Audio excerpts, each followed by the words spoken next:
उसने सिंहासन छोड़ दिया और नंगे पांव रेगिस्तानों, जंगलों और जलती हुई राहों पर चलता रहा, सिर्फ इसलिए ताकि वो अपने शरीर को उसकी हद तक पहुंचा सके। हफ्तों तक भूखा रहकर उसने अपने शरीर और दिमाग को ऐसे ऐसे हालात झेलने लायक बनाया ताकि वो भगवान जैसी ताकतें हासिल करके सबकी मदद कर सके। कहानी शुरू होती है आज से 2500 साल पहले, जब आर्यंस नाम की एक जनजाति इंडस रिवर के पास हिमालय की तलहटी में आकर बस गई। उन्होंने वहां के लोगों पर काबू पा लिया और धीरे धीरे कई राजाओं का विकास हुआ। इनमें से एक था कोसाला राज्य, जो इतना ताकतवर हो चुका था कि पास वाले शाक्य राज्य पर बार बार हमला करता रहता था। हर बार जब युद्ध होता, लोग मारे जाते, गांव खराब हो जाते और कई लोगों को गुलाम बना लिया जाता। चारों तरफ दुख ही दुख था और हर कोई उम्मीद कर रहा था कि काश कोई आकर उन्हें बचा ले। उधर हिमालय की ऊंचाइयों में बने एक मठ में ग्रैंड मंक असिया को दक्षिण दिशा से एक बहुत शक्तिशाली आभास महसूस होता है। वो अपने शिष्य नारदा को आदेश देता है कि वो पहाड़ से नीचे जाए और उस महान व्यक्ति को ढूंढे जो आगे चलकर चक्रा आर्डन किंग बनने वाला है। अब कुछ साल बाद शाक्य राज्य के राजा किंग सोडाना अपने रोज के शिकार के लिए जंगल में गए होते हैं। तभी वो एक अजीब करिश्मा देखते हैं। जंगल के सारे जानवर उनके आसपास शांति से इकट्ठा हो जाते हैं बिना किसी डर के। तभी एक संदेश वाहक आता है और बताता है कि रानी ने उन्हें तुरंत बुलाया है। राजा फौरन महल लौटते हैं, जहां उनकी पत्नी क्वीन माया बताती है कि उन्हें एक दिव्य स्वप्न आया। एक विशाल सफेद हाथी जिसके 6 दांत थे, वो उनके शरीर में प्रवेश कर गया। ये सुनकर सोडाना खुश हो जाते हैं। वो उन्हें अपना जंगल वाला चमत्कार बताते हैं और कहते हैं कि लगता है धरती का हर जीव जंतु उन्हें आशीर्वाद दे रहा है। वो नदी की तरफ इशारा करते हुए कहते हैं, इस मौसम में तो सूखा पड़ जाता है, लेकिन इस बार कुछ भी ऐसा नहीं है। ये सब उस बच्चे की वजह से है जो जल्द ही पैदा होने वाला है। इधर महल के बाहर शाक्य के सैनिक कुछ कैदियों को लेकर गलियों से गुजर रहे थे। इसी दौरान एक छोटा सा गुलाम लड़का चपरा उन्हें देख लेता है और पास जाने की कोशिश करता है, लेकिन गलती से स्थानीय गुंडों से टकरा जाता है। वो उसकी टोकरी में रखी कीमती चीजें देखकर उसे धमकाते हैं कि अगर जान बचानी है तो सब सौंप दो। चपरा तुरंत भाग लेता है और गुंडे उसके पीछे दौड़ पड़ते हैं। भीड़ भाड़ वाली गलियों में दौड़ते दौड़ते वो एक तंग गली में घुसकर सांस ले ही रहा था कि अचानक एक छोटा लड़का टाटा उसके ऊपर कूद पड़ता है और उसके हाथ से कपड़ा छीनकर भाग जाता है। बाद में जब चपरा अपने मालिक को ये बात बताता है तो बेचारे बच्चे को खूब कोड़े मारे जाते हैं। उसकी माँ जैसे ही ये सुनती है, वो दौड़ कर आती है और मालिक से कहती है कि सजा उसे दे दी जाए, लेकिन मालिक मना कर देता है और कहता है कि औरत उनकी संपत्ति है। फिर थोड़ी दया दिखाते हुए चपड़ा को 3 दिन देता है कि वो कपड़ा वापस ला कर दे, वरना वो उसकी माँ को बेच देगा। चपड़ा ये सोचकर ही टूट जाता है। मार्केट से गुजरते वक्त उसे वही कपड़ा एक दुकान में दिखाई देता है। वो उसे चुराने की कोशिश करता है, लेकिन तुरंत पकड़ लिया जाता है और बहुत बुरी तरह पीटा जाता है। किसी तरह लड़खड़ाता हुआ वो सीढ़ियों से नीचे गिर जाता है और दर्द में वो मन ही मन कसम खाता है कि चाहे कुछ भी हो जाए वो गुलाम व्यापारियों को उसकी माँ को बेचने नहीं देगा। तभी ऊपर दीवार पर टाटा फिर दिखाई देता है। इस बार वो अपने दोस्तों के साथ था और चपरा को देखकर हंसने लगता है। चपरा उससे कपड़ा वापस मांगता है, लेकिन टाटा और जोर से हंसने लगता है और अपने दोस्तों को उस पर हमला करने को कहता है। चपरा कुछ लड़कों को मारकर गिरा देता है, लेकिन उनकी संख्या ज्यादा होने की वजह से वो उसे जमीन पर गिराकर बुरी तरह पीट देते हैं। जमीन पर पड़े हुए चोटों से भरे चपरा की सांसें भी मुश्किल से चल रही थी। वो रोते रोते टाटा से कपड़ा लौटाने की भीख मांगता है और उसे बताता है कि अगर उसे कपड़ा नहीं मिला तो उसकी माँ को बेच दिया जाएगा। थोड़ी देर बाद चपरा एक टूटी फूटी झोपड़ी के अंदर होश में आता है और सामने टाटा को खड़ा देखता है। टाटा तुरंत अपनी बहन को आवाज लगाता है कि वो आकर चपरा के जख्मों का इलाज करे। थोड़ी देर बाद उसकी बहन आती है और चपरा को एक कड़वी दवाई पिलाती है जो उन्होंने आसपास मिल जाने वाली जड़ें उबालकर बनाई थी। दवाई के बाद टाटा अपना नाम बताता है और बोलता है कि वो कपड़ा जो उसने छीना था वो तो वो पहले ही बेच चुका है। ये सुनते ही चपरा गुस्से में चिल्ला पड़ता है, लेकिन टाटा की बहन उसे झट से रोकती है और कहती है कि उनका गुजारा ही चोरी करके चलता है और मजाक उड़ाते हुए बोलती है कि शायद वो गली में खड़े खड़े सपने देख रहा था और कोई उसका सामान ले उड़ा। चपरा उन्हें बताता है कि उस कपड़े की वजह से वो शायद अपनी माँ को कभी नहीं देख पाएगा। ये सुनते ही टाटा और उसकी बहन दोनों का चेहरा उतर जाता है। धीरे से टाटा कहता है कि वो चपरा की माँ को छुड़ाने में उसकी मदद करेगा। थोड़ी देर बाद उसी दिन गुलाम व्यापारी औरतों को लेकर जा रहे थे, जिनमें चपरा की माँ भी शामिल थी। तभी अचानक जंगल से एक टाइगर निकलता है और दोनों व्यापारियों को वहीं मार देता है। फिर वो चपरा की माँ की तरफ बढ़ता है, लेकिन उससे पहले चपरा पत्थर उठाकर उस पर टूट पड़ता है। वो पत्थर फेंक ही रहा था कि तभी टाइगर झाड़ियों में वापस कूद जाता है। उसी पल झाड़ियों के अंदर से टाटा की आत्मा निकलकर उसके शरीर में वापस लौट आती है और छोटी सी मुस्कान के साथ वो जानवरों से घिरा खड़ा होता है। उसी वक्त रास्ते से गुजर रहा एक साधु मंक नरदिता इसे देखता है और सोचता है कि क्या ये वही धन्य बालक है जिसके बारे में उसके गुरु अस्या ने बताया था। लेकिन उसे जश्न मनाने का वक्त नहीं मिलता, क्योंकि तभी कोसाला की सेना कपिला वस्तु यानी शाक्य राज्य की राजधानी पर हमला करने पहुंच जाती है। टाटा चपरा को बताता है कि कोसाला राज्य उनकी जमीन पर कब्जा करना चाहता है और सेना उनके गांव से ही होकर जाएगी। ये सुनकर टाटा अपनी माँ और बहन की याद आकर घबराकर गांव की तरफ भागता है। कोसाला सेना का जनरल एक निर्दयी और खूनी इंसान था जिसे लोगों को मारकर अजीब सी खुशी मिलती मिलती थी। वो पागलों की तरह हंसते हुए गांव को जलता देख रहा था। जैसे ही सेना गांव में घुसती है, टाटा अपनी माँ और बहन को ढूंढने के लिए दौड़ता है, लेकिन उसे सिर्फ उनकी लाशें मिलती हैं। टूटे हुए दिल के साथ वो बदला लेने की कसम खाता है और चपरा उससे वादा करता है कि वो हर हाल में उसके साथ खड़ा रहेगा। उस रात जब कोसाला की सेना राजधानी की तरफ निकलने से पहले जश्न मना रही होती है, चपरा और टाटा दूर से उन्हें देखते हैं और जनरल तक पहुंचना कितना मुश्किल है इस पर परेशान होते हैं। तभी टाटा धीरे से चपरा को अपनी योजना बताता है। वो अपनी आत्मा सेना के एक घोड़े में डाल देता है और घोड़ा अचानक पागलों की तरह दौड़ना शुरू कर देता है। पूरे कैंप में हफदड़ मच जाती है। इसी मौके का फायदा उठाकर चपरा उस घोड़े पर कूदता है और सीधे जनरल के पास पहुंचता है। फिर वो तीर उठाकर जनरल को मारने की कोशिश करता है, लेकिन जनरल आखिरी पल में सिर घुमा लेता है और बच जाता है। कुछ ही सेकंड्स में चपरा और घोड़ा दोनों भाले लिए सैनिकों से घिर जाते हैं। तभी अचानक टिड्डियों का झुंड पूरे कैंप पर टूट पड़ता है और सेना पूरी तरह अफरा तफरी में आ जाती है। मौका देखकर टाटा और चपरा जनरल का पीछा करते हुए नदी तक पहुंचते हैं। वहां भागते भागते जनरल फिसलकर पानी में गिर पड़ता है और तुरंत भूखे मगरमच्छ उसे घेर लेते हैं। चपरा बदला लेने के लिए तीर चलाने ही वाला था कि एकदम से रुक जाता है और सोचता है कि क्या वो पूरी जिंदगी गुलाम की तरह जीना चाहता है। जनरल डर के मारे चिल्लाता है कि अगर चपरा उसकी जान बचा ले तो वो अपनी सारी दौलत दे देगा। टाटा उसे रोकने की कोशिश करता है, लेकिन चपरा उसकी बात अनसुनी कर देता है और एक एक करके सारे मगरमच्छ मार गिराता है। फिर पानी में कूदकर जनरल को बाहर खींच लाता है। चपरा टाटा से माफी मांगते हुए कहता है, ये आदमी ही मेरी किस्मत बदलने की चाबी है। ऊपर वाले ने मुझे जिंदगी में एक ही बार मिलने वाला मौका दिया है। अगर मैं इसकी सेना में ऊपर तक पहुंच गया तो हम दोनों अपनी गुलामी से बाहर निकल सकते हैं। टाटा का मन नहीं मानता, लेकिन चपरा की बातों के आगे वो धीरे धीरे सर हिला देता है और मान जाता है। अगले ही दिन एक सिपाही भागता हुआ आकर किंग सुडाना को बताता है कि कोसाला की सेना रात के अंधेरे में रोहिणी नदी से चुपचाप निकल गई है। टिड्डियों के झुंड ने उनका ज्यादातर सामान खराब कर दिया था और उनका जनरल बुडाई भी लापता बताया जा रहा है। ये सुनकर किंग सुडाना हल्की मुस्कान के साथ राहत की सांस लेते हैं। शाक्या के सैनिक खुशी से चिल्लाने लगते हैं। राजा अपनी पत्नी क्वीन माया के पास जाते हैं और कहते हैं कि अब वो सुरक्षित तरीके से अपने मायके जाकर बच्चे को जन्म दे सकती है। उधर दूसरी तरफ टाटा और चपरा कोसाला के बेस कैंप पर पहुंचते हैं। चपरा टाटा का शुक्रिया अदा करता है कि उसने उसकी स्वार्थी लगने वाली बात मान ली। फिर वो टाटा से कहता है कि अब वो घर वापस जाए और उसकी माँ को बता दे कि चपरा एक दिन जरूर उसे लेने आएगा। टाटा वापस लौट जाता है। चपरा बेहोश पड़े जनरल बुडाई को लेकर कैंप में दाखिल होता है। कोसाला के सैनिक भागते हुए आते हैं। जल्दी से वैद्य को बुलाओ और जनरल को स्ट्रेचर पर ले जाते हैं। चपरा भी थका हुआ होने का नाटक करके जमीन पर गिर पड़ता है। बिल्कुल जैसा उसने सोचा था, सारा सीन उसी हिसाब से होता है। जब जनरल बुडाई होश में आता है, वो चपरा को बुलाता है। वो पूछता है कि वो उसकी मेहनत का कैसे बदला चुका सकता है, लेकिन चपरा बस मुस्कुरा कर कहता है, आप आराम करो, बस यही काफी है। जनरल उसे गोद लेने का प्रस्ताव देता है और कहता है कि अब से वो उसे अपनी सेवा में रखेगा। चपरा ये मौका बिना एक पल गंवाए स्वीकार कर लेता है। दूसरी तरफ शाक्या राज्य में क्वीन माया को उनके मायके ले जाया जा रहा था। रास्ते में रोहिणी रिवर के पास डेरा डालना पड़ता है क्योंकि उन्हें नदी अगले दिन पार करनी होती है। हर सैनिक को सख्त आदेश था, रानी की सुरक्षा सबसे जरूरी है। सुबह होते ही सूरज की पहली किरणें पड़ते ही पेड़ के नीचे ढेर सारे जानवर इकट्ठा होने लगते हैं और तभी साफ हो जाता है कि बच्चे का जन्म हो चुका है। क्वीन माया अपने नवजात बच्चे को देखकर कहती हैं, सारा संसार तुम्हें आशीर्वाद दे रहा है। लेकिन जैसे जैसे वक्त बीतता है उनकी तबीयत खराब होने लगती है। सैनिक उन्हें और बच्चे को तुरंत महल वापस ले जाते हैं। किंग सुदाना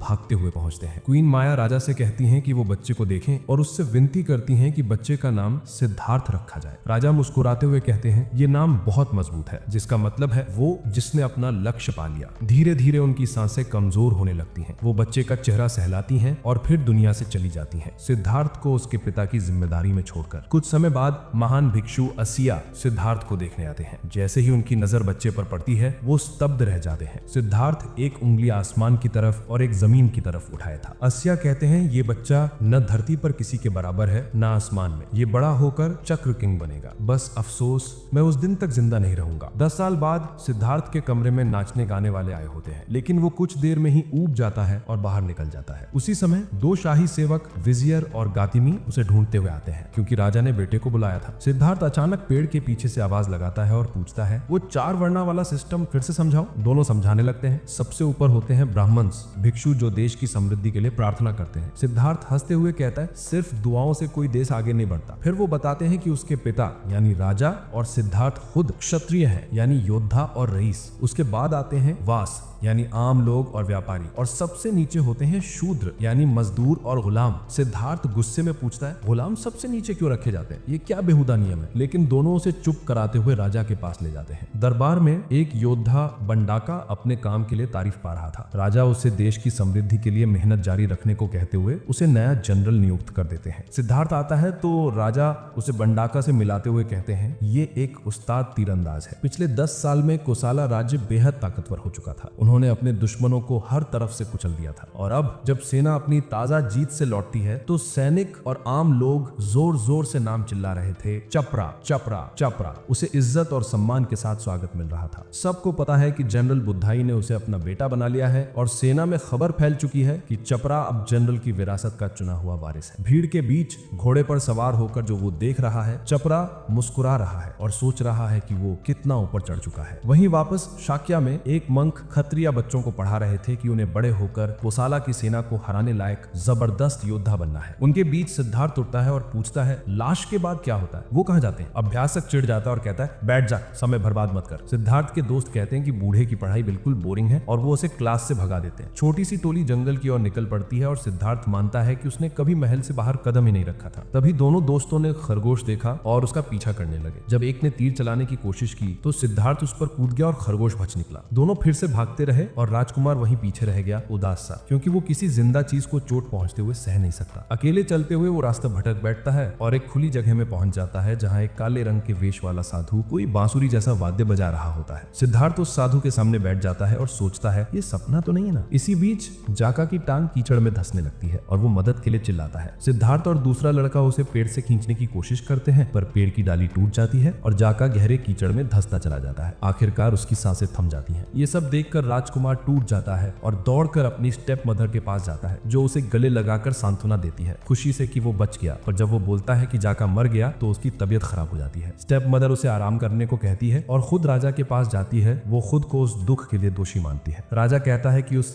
बच्चे की नाजुकता उसकी जन्म मां माया की वजह से है और वो भरोसा दिलाता है कि उसने उसे अच्छे से पाला है। फिर राजा घोषणा करता है कि अब जब बच्चा 10 साल का हो गया है तो उसकी मार्शल ट्रेनिंग शुरू की जाएगी। अगले दिन सिद्धार्थ शांति से एक तितली के साथ खेल रहा था कि अचानक एक तीर तितली को मार देता है। यह नजारा राजकुमार को झंझोर देता है और वो गुस्से से भर जाता है। उसी वक्त उसके पिता का जनरल बंडाका और राजा साथ में आते हैं। राजा बताते हैं कि आज से यही बंडाका उसकी मार्शल ट्रेनर होगा। सोदाना कहते हैं, प्रिंस होने के कारण नरमी मत दिखाना, और बंडाका खुशी खुशी राजी हो जाता है। जब बंडाका सिद्धार्थ को धनुष बाण का अभ्यास करवाता है तो पहले खुद कुछ परफेक्ट शॉट दिखाता है, पर जब राजकुमार को आजमाने के लिए कहा जाता है तो वो मुश्किल से तीर छोड़ पाता है। उसे धनुष संभालने में दिक्कत होती है। एक दूसरे ट्रेनिंग सेशन में सैनिक देखते हैं कि जनरल बंडाका राजकुमार को पूरी ताकत से धक्का दे रहा है, जबकि वो केवल 10 साल का है, मगर बार बार उस पर हमला करवाकर उसे खुद की रक्षा करना सिखा रहा है। जैसे जैसे ट्रेनिंग आगे बढ़ती है, बंडाका उसे घुड़सवारी पर ले जाता है और शौकिया तौर पर जानवरों को निशाना बनाकर मारने लगते हैं, जिसे देखकर सिद्धार्थ रुकने की गुजारिश करता है। बंडाका कहता है, कमजोर होना छोड़ दे, और हिरण का दौड़ाते हुए पीछा करता है। सिद्धार्थ पीछे पीछे भागता है और कहता है कि उसे छोड़ दे। जब बंडाका परफेक्ट शॉट लेने की कोशिश करता है तो सिद्धार्थ जानबूझकर खुद पर तीर चला देता है ताकि बंडाका का ध्यान भटक जाए और हिरण बच निकले। बंडाका कहता है कि किसी राज्य के राजा को मजबूत होना चाहिए और दया की जरूरत नहीं होती। फिर आज की ट्रेनिंग खत्म कर देता है। ठीक ऐसे ही 5 साल गुजर जाते हैं और कोसाला राज्य के शहर सवत्ती में भीड़ चिल्लाकर चपरा का नाम ले रही होती है। चपरा अखाड़े में खड़ा होता है और एक जबरदस्त योद्धा से भिड़ रहा होता है। उसकी हर चाल सटीक और बेबाक है। एक रईस औरत उसकी फुर्ती और हुनर देखकर खुद को रोक नहीं पाती और तारीफ करती है क्योंकि वो आसानी से प्रतिद्वंदी को हरा देता है। वो एक बाजी के बाद दूसरी बाजी जीतता है। कभी कभी ऐसा लगता है कि जीत मुश्किल हो जाएगी, पर उस रईस औरत की चिंता और चाहत ही उसे और भी तेज कर देती है और आखिरकार जीत फिर उसी का नाम लिखवा देती है। उस दिन शाम को जनरल बुद्धाई चपरा से मिलते हैं और उसे बधाई देते हैं। वो कहते हैं कि अगर कल के फाइनल मैच में एक जीत और मिल गई तो राजा की ट्रॉफी भी उसकी होगी और हीरो ऑफ द पीपल का खिताब भी। चपरा आत्मविश्वास से सिर हिलाता है और वादा करता है कि वो अपने नाम पर कोई दाग नहीं लगने देगा। उसी वक्त वो पहले वाली नोबल लेडी आती है और उसे एक फूल देकर उसकी जीत के लिए दुआ करती है। उसके जाते ही बुद्धाई बताता है कि वो विजियर की बेटी लेडी मलिका है। फूल हाथ में लेते हुए चपरा को ऐसा लगता है जैसे जीत का स्वाद अभी से उसे मिल गया है। अगले दिन लॉर्ड चपरा अखाड़े में जोरदार शोर और तालियों के बीच प्रवेश करता है। उसका आखिरी मुकाबला लॉर्ड बिंडिका से है, जो एक रईस खानदान का सबसे बड़ा बेटा है। इशारा मिलते ही दोनों योद्धा घोड़े दौड़ाते हुए तलवारें भिड़ाते हैं। चपरा का कद छोटा होने की वजह से वो साफ कमजोर दिख रहा था। उसके सारे वार बिंडिका बड़ी आसानी से रोक लेता है और आखिर में वो चपरा को घोड़े से नीचे धकेल देता है। लेकिन चपरा हार नहीं मानता। वो कूद कर उस पर झपटता है, पर बिंडिका घोड़े को मोड़कर उसे लात मारकर फिर जमीन पर गिरा देता है। इसके बाद वो अपनी तलवार सीधे उसकी तरफ तान कर तेजी से बढ़ता है, पर चपरा आखिरी मुंह में उछलकर बच जाता है और बिंडिका की काठी पकड़ लेता है। फिर वो उसके पीछे पहुंचकर उसका गला पकड़कर नीचे गिरा देता है। दोनों जमीन पर गिर जाते हैं। ये देखकर मलिका रोते हुए वहां से भाग जाती है, जबकि भीड़ दोनों को उठने को कह रही होती है। चपरा उठता है और बिंदिका पर उड़ता हुआ पंच मारने की कोशिश करता है, पर बिंदिका अपने मजबूत हाथों से उसे पीछे धकेल देता है। फिर वो बच्चे को कुचलने के लिए कूद कर आता है, पर चपरा लुढ़क कर बच जाता है। बिंदिका फिर उठकर उसके मुंह पर एक जबरदस्त जबरदस्त मुक्का मारता है जिससे चपरा बेहोश सा हो जाता है। वो चपरा के बाल पकड़कर उसे उठाता है और बड़ी बेरहमी से लगातार घूंसे मारता है। इसके बाद बिंदिका अपना हाथ उठाकर जीत का जश्न मनाने लगता है, लेकिन चपरा फिर उठ खड़ा होता है और कहता है अभी खेल खत्म नहीं हुआ। बिंदिका तलवार उठाता है और उसे काटने के लिए झपटता है, पर चपरा तेजी से हट जाता है और जमीन से कुछ छोटे पत्थर उठाकर उस पर फेंकता है। पत्थर बिंदिका के हाथ पर लगते हैं और उसकी तलवार छूट जाती है। चपरा फौरन तलवार उठाता है और बिंदिका के चेहरे पर तान देता है, फिर तलवार के हत्थे से उसके दांत तोड़ते हुए उसे बेहोश कर देता है। यही उसकी जीत का पल था और चपरा हीरो ऑफ द पीपल का खिताब और राजा की ट्रॉफी दोनों हासिल कर लेता है। उस शाम लेडी मलिका खुद चपरा के घावों की मरहम पट्टी करती है। चपरा उससे कहता है कि जरा हल्के हाथ से, और मलिका मानती है कि पूरा मैच देखना उसके लिए बहुत दर्दनाक था। वहीं दूसरी तरफ विजियर जनरल बुधाई के साथ बैठकर शराब पीते हुए कहता है कि वो चाहता है चपरा उसकी बेटी से शादी करे। बुधाई इस प्रस्ताव को बड़ी खुशी और सम्मान मानकर तुरंत स्वीकार कर लेता है, लेकिन अचानक विजियर एक मुश्किल सवाल पूछता है, क्या चपरा सच में उसकी मरी हुई बड़ी बहन का बेटा है? ये सुनकर बुधाई का चेहरा उतर जाता है। उसे डर लगता है कि सच्चाई बाहर न आ जाए। बुधाई को वो रात याद आती है जब एक लो कास्ट लड़के ने उसकी जान बचाई थी। वो उसी रात चपरा को चुपके से बुलाता है और चेतावनी देता है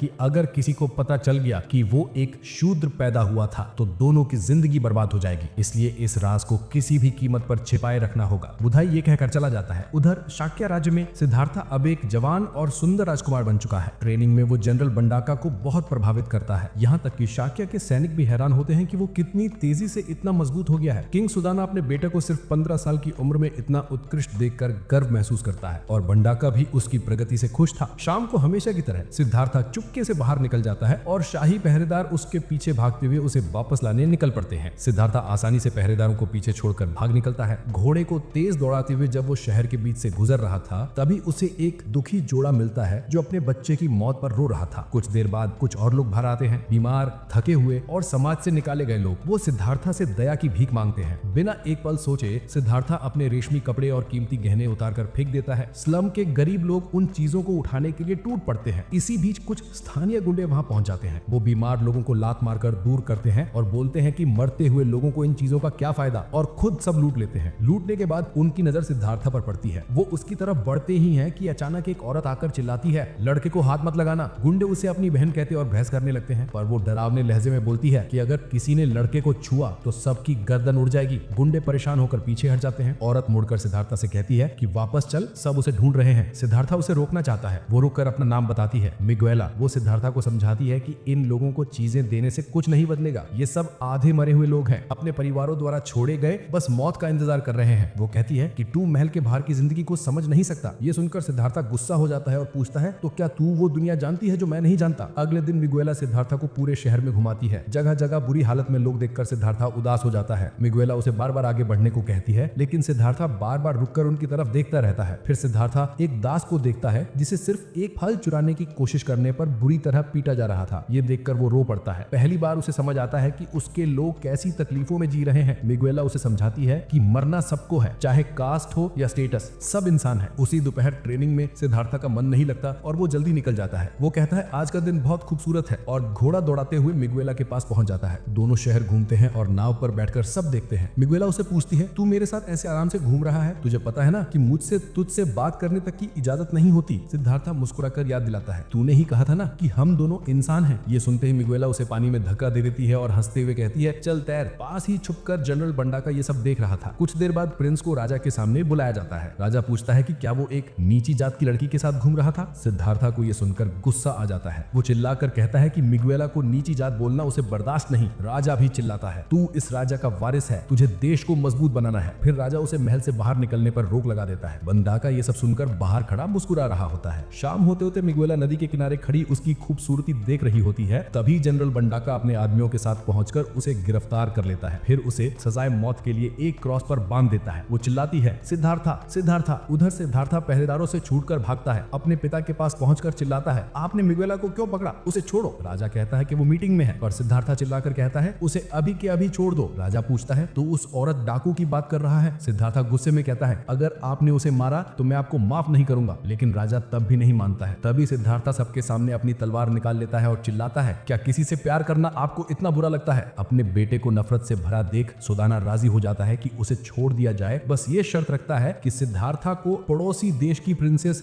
यशोधरा से शादी करनी होगी। ये सुनकर सुनकर सिद्धार्थ का मन घृणा से भर जाता है, लेकिन जब भीड़ मिगवेला को मारने के लिए चिल्लाती है वो खुद को संभालता है और दबाव में शादी की पेशकश स्वीकार कर लेता है। लेकिन जनरल बंडाका एक लाल गर्म तलवार लेकर आता है और माला की दोनों आंखें जला देता है। सिद्धार्थ चिल्लाता है, तुमने ये क्या किया? बंडाका जवाब देता है, मैंने उसे अंधा कर दिया ताकि वो अब मुझे कभी ना देख सके। मिगवेला प्रिंस से कहती है कि अब इस बात की चिंता मत करो, और जब उसे ले जाया जा रहा होता है वो चिल्लाती है, सिद्धार्थ तुम्हारा चेहरा मेरी आंखों में सदा के लिए रहेगा। मैं खुश हूँ कि मैं तुम्हें मिली और हमने साथ में वो थोड़ा वक्त बिताया। तुम एक महान राजा बनना। जाते वक्त उसकी आंखों से बस आंसू निकल रहे थे। फिर सिद्धार्थ की शादी प्रिंसेस यशोधरा से होती है। सब खुश नजर आते हैं सिवाय प्रिंस के। किंग सुदाना बेटे से कहता है कि जब वो पैदा हुआ था तब महान साधु आसा ने भविष्यवाणी की थी कि वो महान चक्रवर्तन राजा बनेगा। इसी बीच छोटा लड़का टाटा चपरा की माँ और साधु नारीदत्ता के साथ कोसल राज्य पहुंचता है। टाटा कहता है कि चपरा यहीं कहीं होगा। तभी भीड़ में जनरल के आने की आवाज आती है। टाटा ऊपर कूद कर देखता है तो पता चलता है कि जनरल कोई और नहीं बल्कि चपरा ही है। चपरा की माँ उदास हो जाती है, जबकि टाटा उत्साहित होकर जनरल के महल जाने की मांग करता है। चपरा की माँ कहती है कि बस अपने बच्चे को देख लेना ही मेरे लिए काफी है। बाद में चपरा कोसल के लीडर्स को कहता है कि वो फिर से शाक्या राज्य पर हमला करें और वहां की उपजाऊ जमीनें अपने कब्जे में लें। सभी इसके पक्ष में हैं और तैयारी शुरू हो जाती है। एक संदेश वाहक युद्ध की खबर शाक्या तक पहुंचाता है। किंग सुदाना सिद्धार्थ से कहता है कि उनका राज्य छोटा है और अब तक युद्ध से बचना एक चमत्कार था, लेकिन अब लगता है कि युद्ध अनिवार्य हो गया है। सिद्धार्थ खून खराबे से नफरत जताता है, लेकिन किंग उसे चिल्लाकर समझाने की कोशिश करता है कि अगर वो पीछे हटे तो कोसल उनका राज्य जड़ से मिटा देगा। सिद्धार्थ कुछ नहीं समझ पाता और किंग कहता है कि ऐसी सोच वाला राजा नहीं बनता। कुछ दिन बाद कोसल की सेना और शाक्या की सेना सीमा के एक गांव के पास टकराती है। चपरा हमला करता है और प्रिंस सिद्धार्थ युद्ध से तंग आ चुका था। जनरल बंडाका उससे कहता है कि वो ऊपर बैठकर अपने सैनिकों को मरते हुए देख सकता है। तभी एक सैनिक जहर भरा घड़ा लेकर आता है। बंडाका अपने तीरों को उस जहर में डुबोता है और कहता है कि जो भी तीर लगेगा वो मरेगा। सिद्धार्थ जनरल से पूछता है कि क्या लोगों के मरने पर उसे मजा आता है? जनरल कहता है हाँ, जैसे कोई खूंखार दानव। जनरल लड़ाई का रुख बदलने चाहता है। जैसे ही युद्ध जोर पकड़ता है चपरा बर्बरता से हमला करता है और सिद्धार्थ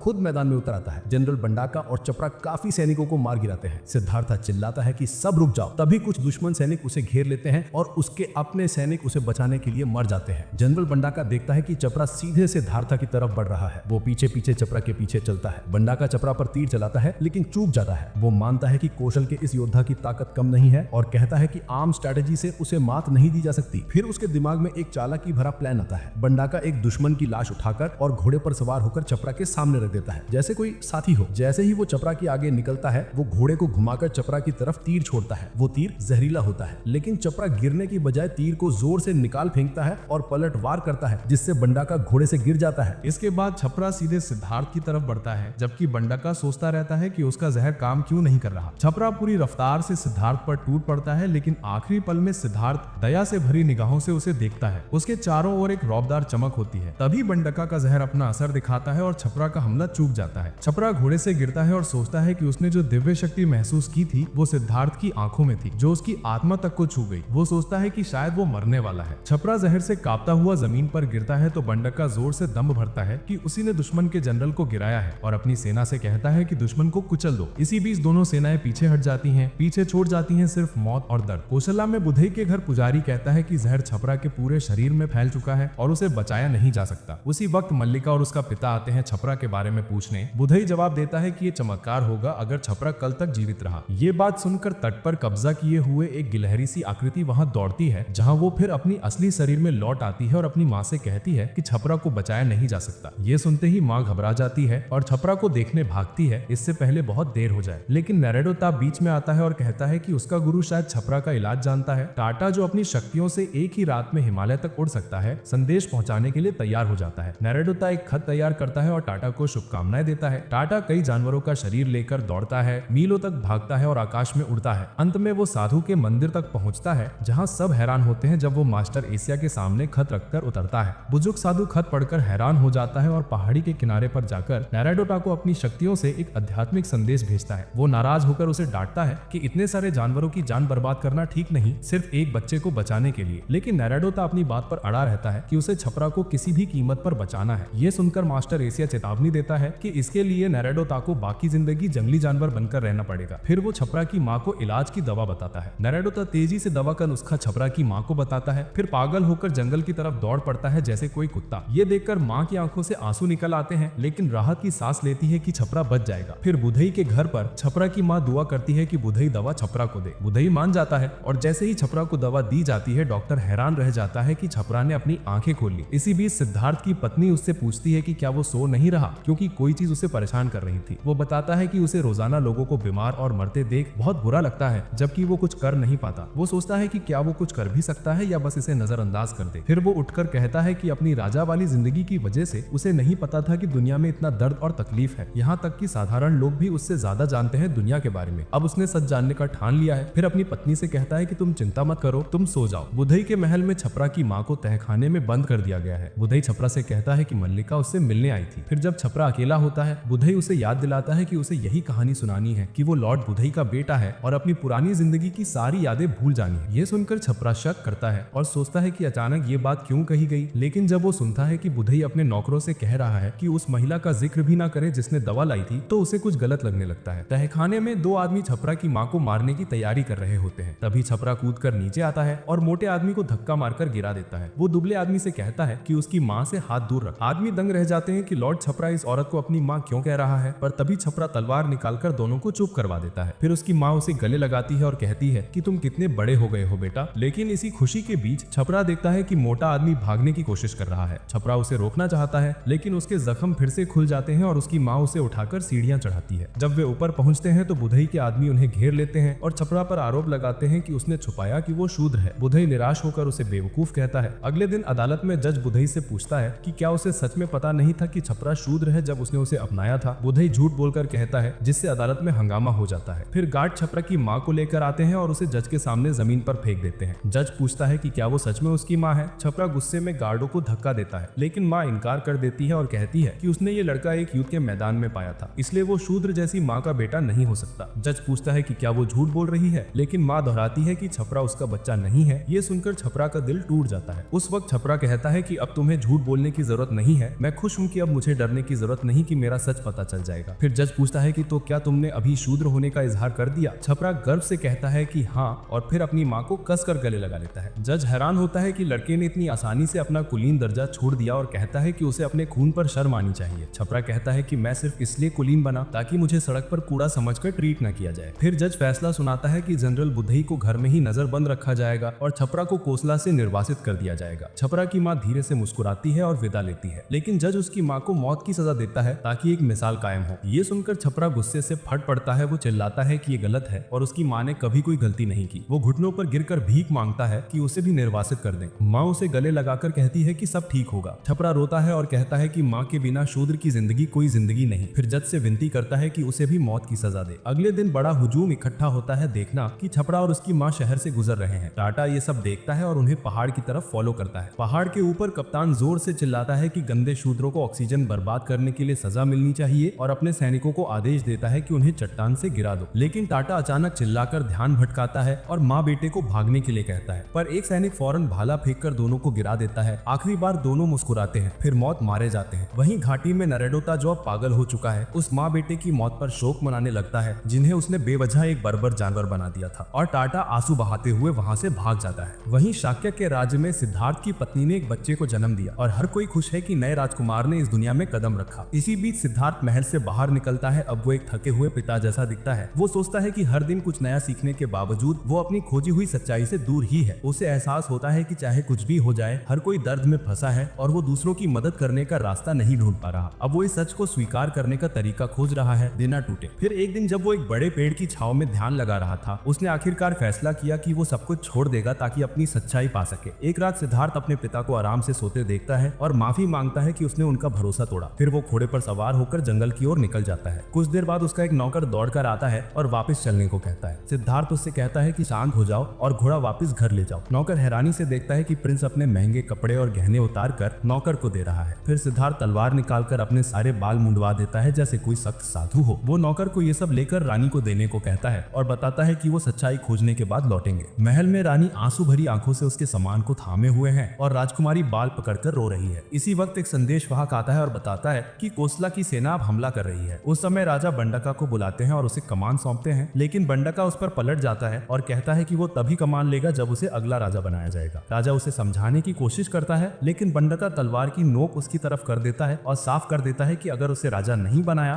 तो उसकी जान ले लेगा। राजा मजबूर होकर उसे शाक्य का अगला राजा बना देता है। युद्ध के मैदान में कोसला की विशाल सेना आगे बढ़ रही है और बंडका शाक्य की सेना का नेतृत्व कर रहा है। बंडका के नेतृत्व में धनुर्धर दुश्मन पर तीरों की बरसात करते हैं और पैदल सैनिकों को गिरा देते हैं। बंडका खुद भी आगे बढ़कर कई सैनिकों को मार देता है। फिर कोसला के हाथी सैनिक झोंक पड़ते हैं और उसे पीछे हटने पर मजबूर करते हैं। लेकिन बंदाका तीरों को चीरता है और उल्टा उन्हें दुश्मन पर वापस मारता है। फिर अपने घोड़े पर हाथी के ऊपर से कूदकर उन्हें तेजी से खत्म कर देता है। वो दुश्मनों के सामने ताकत दिखाता है, उनका मजाक उड़ाता है और चिल्लाता है कि अब से उन्हें नए राजा का नाम याद रखना चाहिए। तभी एक भाला उसके मुंह में घुस जाता है जो उसे मौत के घाट उतार देता है, जिससे युद्ध खत्म हो जाता है। कुछ समय बाद सिद्धार्थ शवों के पहाड़ के बीच चलता है। वो सभी के गहरे दुख महसूस करता है और धीरे से बंदाका की आंखें बंद करता है। फिर पहली बार अपने जीवन में ताली बजाता है और दिल से उन सभी खोई हुई आत्माओं के लिए प्रार्थना करता है। फिर वो उस राज से दूर चलता है जिसे कभी अपना घर कहता था। वही नारुडाटा जंगल में जानवर की तरह जीवन बिताता रहता है और मिगेला और टाटा भी अपने अपने रास्ते चलते हैं। सिद्धार्थ अपनी सच्ची राह खोजने के सफर पर निकल पड़ता है, जबकि उसकी माँ आसमान से उसकी देखभाल करती है। कई साल बाद एक अंधेरी रात को डाकुओं का एक गिरोह मोटे व्यापारी और उसके काफिले पर हमला करता है। डरे हुए लोग भाग जाते हैं, जबकि गिरोह का नेता जो बड़ा हुआ टाटा है डरपोकों पर हंसता है। तभी टाटा के लोगों को व्यापारी के कीमती सामान मिलते हैं और वो उसे बुलाते हैं। मिगेला भी उसके गिरोह का हिस्सा है और वो सुझाव देती है कि लूट को पास के गांव ले जाएं जहां वो ठहरे हुए हैं, क्योंकि कोसाला फिर से शाक्या पर हमला करने वाला है। टाटा अपने सबसे अच्छे दोस्त के साथ कोसाला की बेईमानी को याद करते हुए कसम खाता है कि वो उन्हें कभी नहीं छोड़े। तभी उसकी नजर एक चट्टान पर बैठे साधु पर पड़ती। वो पास जाकर देखता है कि वो कोई और नहीं बल्कि एक साधु है। वो उससे पूछता है कि क्या वो शाक्या के राजकुमार सिद्धार्था को जानता है जो सब कुछ छोड़कर साधु बन चुका है। टाटा कहता है कि सिद्धार्थ एक मूर्ख था जो आलिशान जिंदगी छोड़कर चला गया। लेकिन ये सुनकर साधु नाराज हो जाता है और बताता है कि साधु जो ये कष्ट उठाते हैं वो बिना वजह नहीं करते, वो अगले जन्म के पुण्य के लिए ऐसा करते हैं। ये सुनकर टाटा हंस देता है और मिगेला मजाक में कहती है कि वो तो एकदम सही एस्थेटिक साधु बनेगी क्योंकि उसकी पूरी जिंदगी तो दुखों से भरी है। फिर वो साधु को चैलेंज करती है कि अगर सच में वो मानता है कि जीवन का मकसद दुख उठाना है तो वो अपनी आंखें जलाकर साबित करे। साधु बिना हिचकिचाहट के